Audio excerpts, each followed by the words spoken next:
Welcome to Chillin' 101. We hope this video helps. You're signed in and ready. Start by opening Outlook Calendar. If you're on desktop, click New Meeting. On web, choose New Event. Make sure the Teams add-in appears as a Meeting or Teams button so the link can be generated. Once you open the meeting form, add a clear title and the key participants. This step initializes scheduling metadata and ensures the Teams connector will insert a join link automatically when you enable the Teams meeting toggle.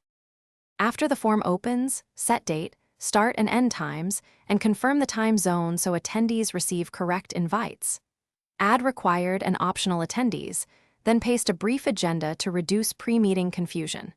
Next, click the Teams meeting button or toggle online meeting.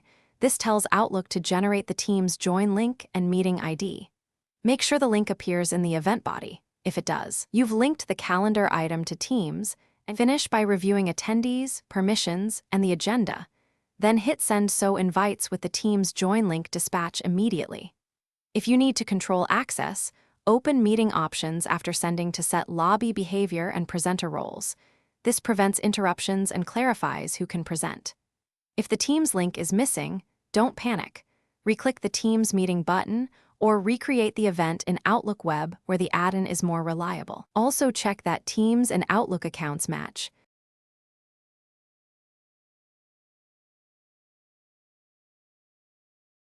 Thanks for watching. Consider subscribing if we helped you.